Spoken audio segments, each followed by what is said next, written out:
week at this time, the makers of G. Washington's Coffee bring you a story from the Sherlock Holmes series of mystery dramas. This week's adventure is an adaptation of Sir Arthur Conan Doyle's story entitled The Final Problem. Remember as you listen to it that G. Washington solves your daily coffee problem just as surely as Holmes solves his famous mysteries. At the end of the program, we have a brief announcement about Dr. Watson and his friend Sherlock Holmes. Please listen for it. And that opening paragraph, as always, leads us to Dr. Watson's comfortable, hospitable study. Where there's a blazing fire and a steaming cup of G. Washington coffee to welcome you.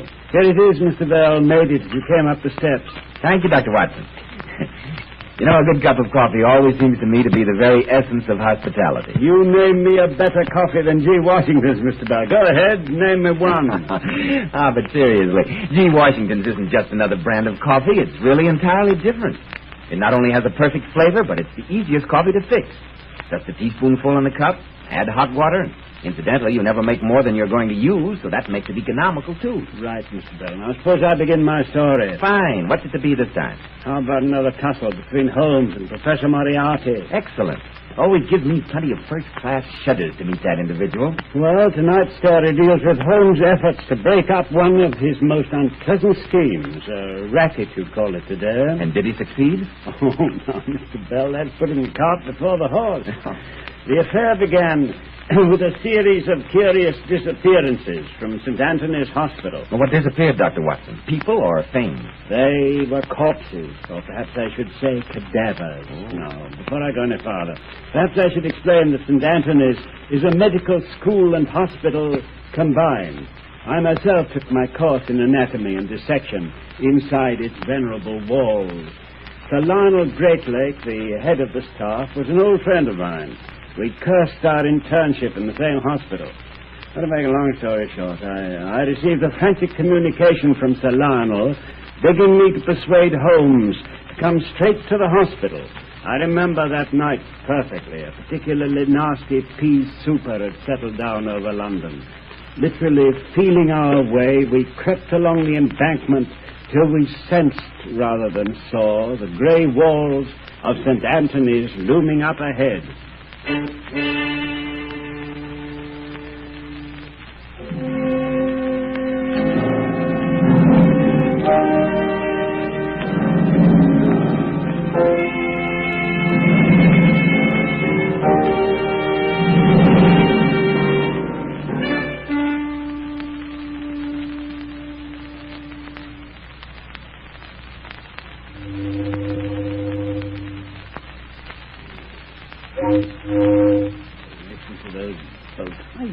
Foghorns always have to sound so mournful.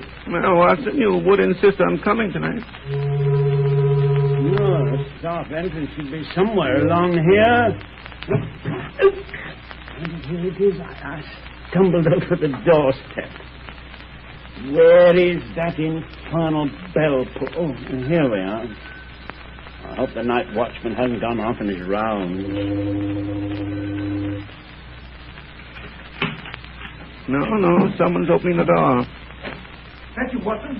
The fog, I can't see very clearly. No, it's me right enough, Leo. I brought Sherlock Holmes along with me. Oh, thank heavens. Come in. Oh, this is my old friend, Lionel Greatlake. Ah, delighted. Honored, and I may say grateful and relieved. This is the 6th theft inside 1 month, Mr. Holmes. Got the place in an uproar. Nurses having hysterics, patients insist on going home. I take it you're alluding to the cadavers which have been stolen recently. Yes, Mr. Holmes, you know how jealous a hospital is of its reputation. At least little bit of scandal. Oh, cheer up, Leo. Maybe it's just a prank of one of the lads. You know what medical students are. That's what I thought when we found the first body missing 4 weeks ago. But now that 5 have been stolen, oh no, that's carrying a joke too far. They tried to get away with another this evening. Really? I just happened to drop into the dissecting room in time to stop it. The minute I opened the door, I knew someone was in there, but he slipped out the side way before I could light the gas. But come and see for yourself. Follow me. The laboratories are in this wing. Oh, mausoleum. Looks familiar, Leo. Remember when we used to sneak a forbidden smoke behind that broom closet? I wish to heaven life were as simple nowadays. Deuced place is like a beehive, buzzing with suspicion. No wonder we've been able to keep it out of the papers. Here we are. Just 1 second till I unlock the door. That's it. Now, just let me turn up the gas. Well, There we are. Quite impressive. I see you have all the latest improvements. That gentleman in the corner. I take it he was the object of tonight's attempted abduction. Yes, Mr. Holmes, that's the corpse. Splendid specimen, too. Face a bit the worse for wear. Otherwise, a splendid body. Yes, we were most anxious not to lose him. He must be fairly recent. I see there have been no injections of the preserving fluid. Right, Mr. Holmes. He died only this afternoon. And the other stolen bodies. They have been duly preserved, I suppose. Well, no. Now that you mention it, they were all stolen before being treated. Curious, eh, Watson? Well, I don't know. I suppose if you're going to be a body snatcher, you might as well take fresh ones. You'll pardon me if I rummage around a bit, Sir Lionel? Of course. Yes, I can carry on my interrogations and my investigations at the same time. Okay, dear, my ladies need polishing. Now then, male or female? What? The stolen bodies, were they male or female? Oh, male, all of them. You don't say. Interesting, eh, Watson? You mean you think the thief's a woman hater? Well, I wouldn't go so far as that. What age are the missing corpses? Oh, I don't know. Middling, I should say. Remarkably good lot of bodies, though. No marked defects, I mean. Here's a lad who's been careless about cleaning his instruments. Oh, that'll be Potter. Had some girl on his mind. Can't wait to get washed up and away. I see. And you found this specimen out here after the thief was scared off, huh? I take it the cadavers aren't usually left lying about. Oh, certainly not. They're kept in that long steel cabinet over there. Can't be too careful, you know. Have to be rats in a building as old as this. I'm here. How many people have keys to that cabinet, Sir Lionel? Only Dr. Lacey. You may know him by reputation, Mr. Holmes. Hugo Lacey. He's our head surgeon and has charge of the classes in dissecting. Of course. Brilliant fellow. I say, Leo, how's he coming along with his experiments in transplanting tissue? Can't say. Carries on most of his experiments in a little laboratory he's fixed up in his own lodgings. Never lets anything out till it's perfect. One of the cleverest surgeons in the country, Mr. Holmes. Magnificent touch. I could wish, however, that he was a better professor. No good at teaching, eh? No, it isn't that. It's his temper. He can be devilish nasty. And let him catch one of the lads with an instrument bent out of place. It's a phobia with him, Mr. Holmes. A place for everything and everything in its place. I trust young Potter sets his things to right before Lacey sees them. Oh, this is the door through which the thief escaped, I take it. Yes, and I bolted it on the inside, as you can see. Well, that's that. I think I've seen all there is to see. Found anything, Holmes? Yes. There's what you might call an overabundance of clues. Too many to permit of any intelligent deductions. What do you mean? Well, 14 sets of fingerprints, for instance. And in the dust, under that operating table alone, I found shreds of 5 different types of tobacco. I'm afraid Mrs. Platts is getting careless again. Oh, she's the cleaning woman, Mr. Holmes. Dr. Lacey is always complaining that she is inefficient.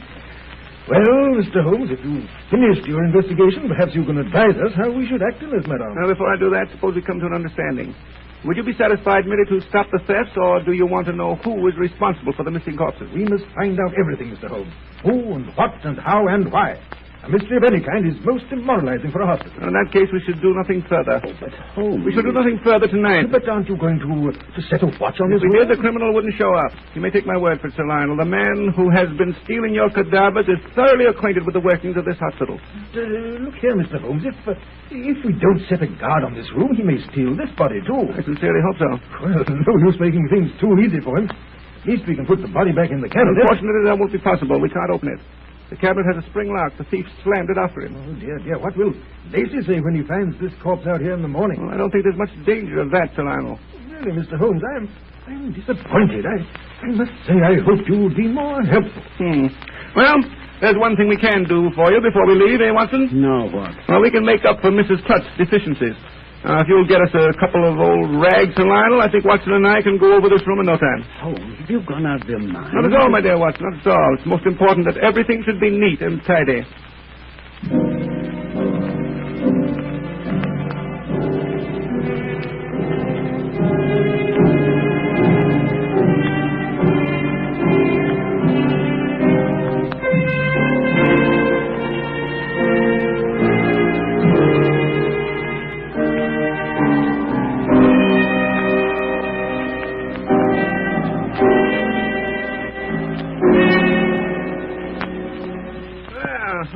It's a nice brisk day, eh? Wind seems to have dissipated all the fog. Now, what's the idea of routing a chap out of his nice warm bed and the streets still deserted? It's depressing, if you ask me. The important thing, my dear Watson, is in setting a trap is to collect your catch before anyone else does. Oh, here's St. Anthony's. Hello, hello. Sir Lionel seems to be having a bit of an argument with someone on the steps. And I'll be put off the schedule by any sort of an executive. You see, I'm going home now to fix Dr. Lacey's breakfast, but I'll be back. And when I do, I'm going to clean that room. But Mrs. Cutts, I assure you I'll that... find one you are to be put in charge. Everyone knows routine is what keeps an hospital running. Mr. Holmes, I didn't see you. Come in. Watson Anthony's come at you, I'd like to know. Out of me way, you. What? Here, I beg your pardon. I'm not to be put off his schedule, I'll tell you that. My soul, what I... Yes, that was Mrs. Cutts. So I gathered. Bit of a termagant, Leo. Red hair, fairly blazing. Come in. Sorry to give you such a stormy welcome, but I just caught Mrs. Cutts about to clean up the laboratory. I suppose you want to take another look at the place. If it's convenient. Yes, of course. Follow me. I wonder why the sudden burst of energy on Mrs. Cutts' part. Dr. Lacey may have been putting the screws on. They get along like cat and dog, those two. But didn't I just hear her say that she was going home to fix him his breakfast? Yes. You see, Dr. Lacey is Mrs. Cutts' star lodger. But surely if they get on each other's nerves, as they seem to... Yes, it's a bit difficult to understand, I admit, but I suppose Lacey hesitates to move. He's really very comfortable. He's built in a lot of improvements, cupboards and things of that sort. And I've told you how he is, a place for everything and everything in its place. Moreover, Mrs. Cutts is a first-class cook, and Lacey, he's a good feeder. Father Lacey, I wouldn't push the old girl too far. I'd be afraid of finding poison in my coffee some bright morning. Well, here's your laboratory, Mr. Holmes. After you, gentlemen. Looks about the same as it did last night. Well, I shall be able to judge better after I've gone over the place with my microscope. Yes, but you said yourself there were too many fingerprints and things. Well, why do you suppose I insisted on those rags last night, eh? Oh, of course. Yeah, I see now. We were rubbing out those prints. Marvelous, my dear Watson, marvelous. The old brain is actually functioning this early in the morning. Well, now let's see what we've bagged. Oh, here's the sweeping stroke of a mop. The very mop that has been standing in this corner. Yes. Here are the imprints of a heavy hand on the edge of this table. Note the unusual whorls on the left hand middle finger, like a question mark. Those must be Mrs. Cutts' fingerprints. She was just about to start dusting the table when I caught her. Yes, the prints on the mop and on the table are identical. Well, that seems to be all the evidence against Mrs. Cutts. I got her out as quickly as I could. Holmes, I say, Holmes, the corpse. It's gone. I wondered how soon you'd notice that. The corpse has been stolen. But what did you expect, eh? Sorry to contradict you, Mr. Holmes, but the corpse has been put back in the cabinet. Oh, indeed? Yes. Matter of fact, it slipped my mind. I should have mentioned it sooner. Seems Dr. Lacey dropped in late last night and insisted on putting the cadaver back in the cabinet. Nothing the night watchman could say would dissuade him.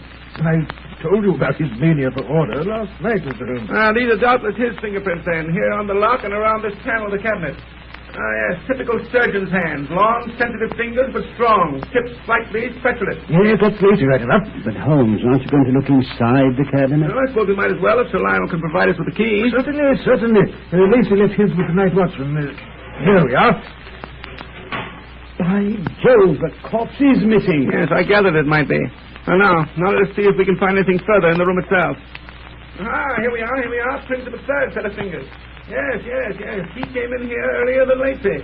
And notice the fingerprints of the doorknob. First this individual, then Lacey, and finally, Mrs. Cutts.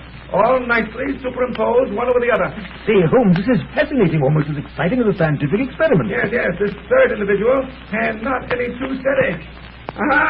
Here he stumbled and had to put his hand out to break himself. There's a nice print here on the wall. He moves over to this jar of alcohol. He removes the cover. Then he puts it back again.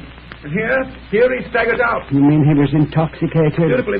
Yes, but I don't understand. Why in thunder did he come poking around here in the middle of the night? Watson, have you no recollection of your own green salad days? Didn't you ever sneak a bit of laboratory's alcohol to help out a celebration that had suddenly gone dry?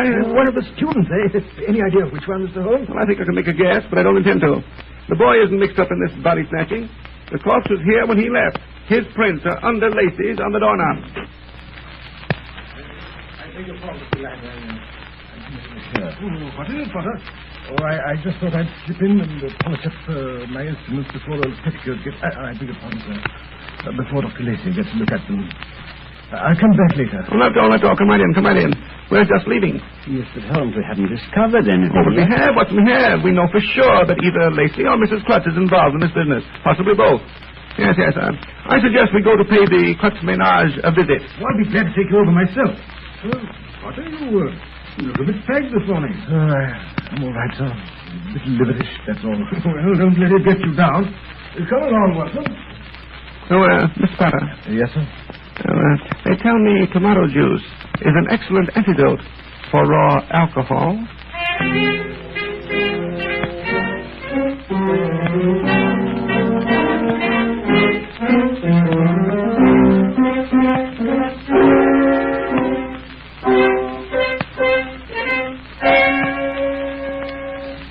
That's Mrs. Clutch's place over there, the house with the white shutters. Look at that crowd of people standing gawking out in front. I say, looks like something's happened.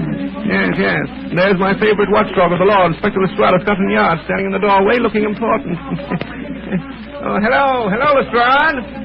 What's up, Plenty. A woman by the name of Clutch has just murdered her lodger, Dr. Lacey. Well, I told you she'd do it someday.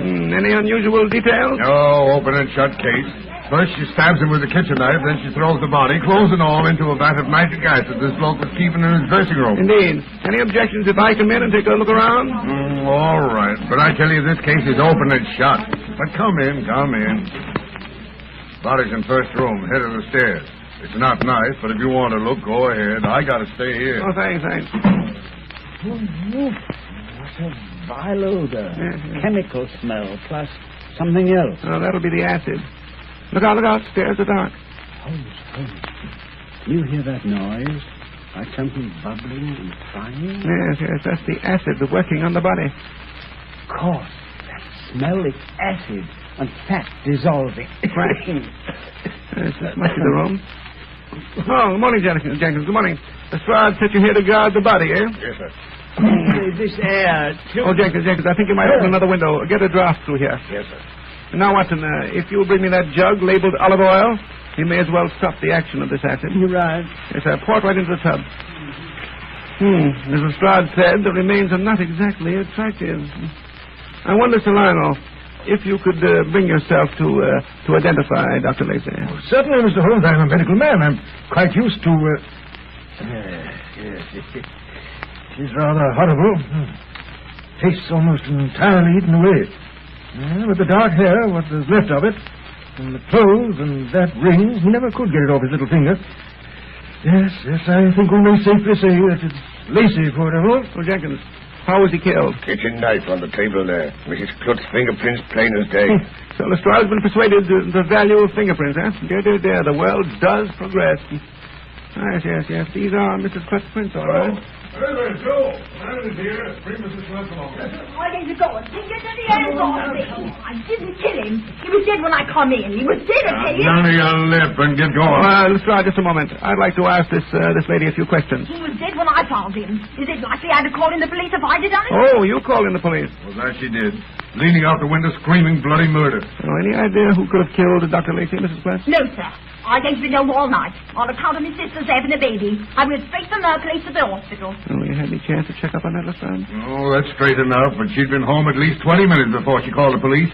Time to murder half a dozen doctors. I didn't do it, Now, you know, Lestrade, it's just possible that Mrs. Clutch may be right. Huh? You see, it would take several hours for acid to dissolve the corpse as far as this. What of it? Her fingerprints are on the knife. That's enough for me. Hers and no one else. And why shouldn't me fingerprints be on that knife? It's my own kitchen knife, ain't it? Well, that knife, suppose you look at it again. Now, what in blazes good? Notice the order of the fingerprints, for instance. Thumb and forefinger near the blade end of the handle. Now, suppose you take this pocket knife of mine and pretend to stab me with it. Now, this is just a lot of... All right. There, now you see? Notice the way you hold it? Thumb against the outer end, little finger next to the blade. In other words, the grip for using a knife for kitchen work and for stabbing are exactly reversed. Dr. Lacey was not stabbed with this knife at all. It was put here by someone to incriminate Mrs. Clutch. Yes, but if she didn't do it, who did? Someone who wanted to get rid of her. You any idea who that could have been, Mrs. Clutch? No, sir. That I haven't. The only person mean enough to do a thing like this is that son of a gun Lacey. And he's dead now, Lord rest his soul. Oh, dearie me, it's not bad enough having a murder in my own house and then losing my best lodger. But the police have to go accusing me on top of it all. Like as not, I'll never get another tenant of these rooms. Oh, dearie me. Well, all that is so much froth, my dear Mrs. Clutch, compared to the real danger you're in. What's that? The murderer. He's still at large. and he isn't exactly fond of you. I think I'll just drop in from time to time to make sure you haven't been murdered in your bed.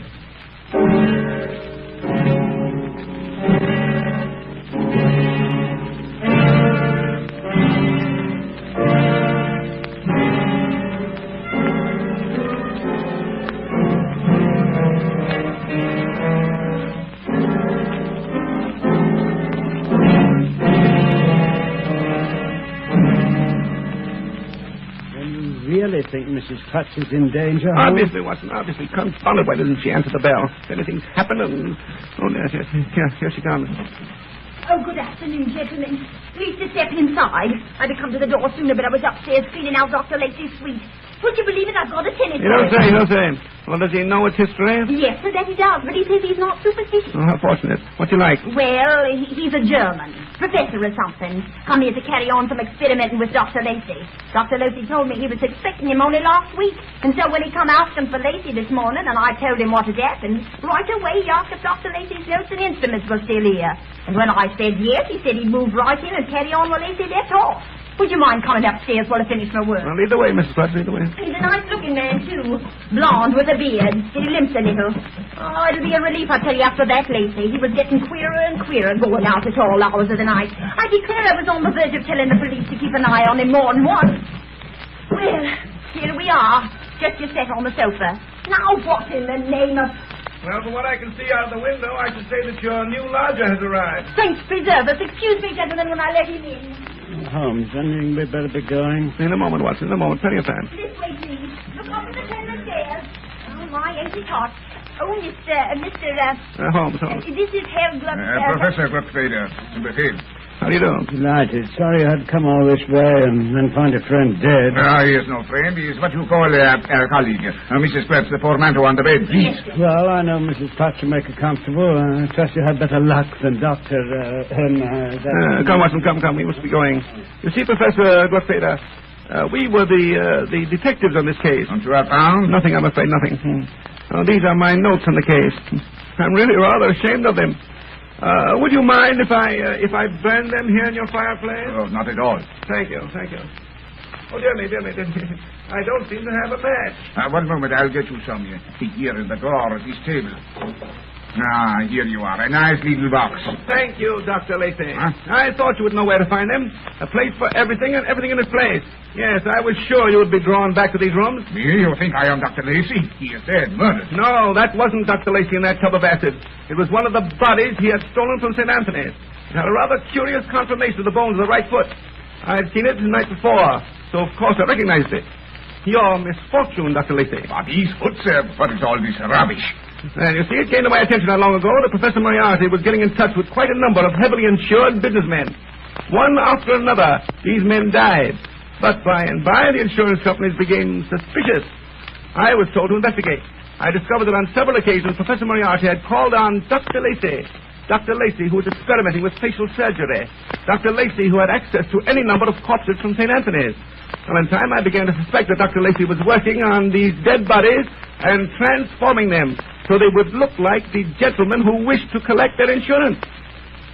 Professor Moriarty made a handsome profit, I believe. Unfortunately, though, I couldn't prove my theory. It is crazy. No one would believe it. Oh, so I found. Then what good does it do you? Just this. When you're in prison, the whole scheme will fall to the ground. But I am not Dr. Lacey. You have no proof. There you are wrong, sir. This little matchbox which you just handed me contains all the proof that I need. On it is a set of fingerprints, which is identical with some on the cabinet door in the laboratory of St. Anthony's. And those fingerprints are known to be Dr. Lacey's. Oh, it's magnificent. Elemental. Phenomenal. Elemental, my dear Watson, elemental.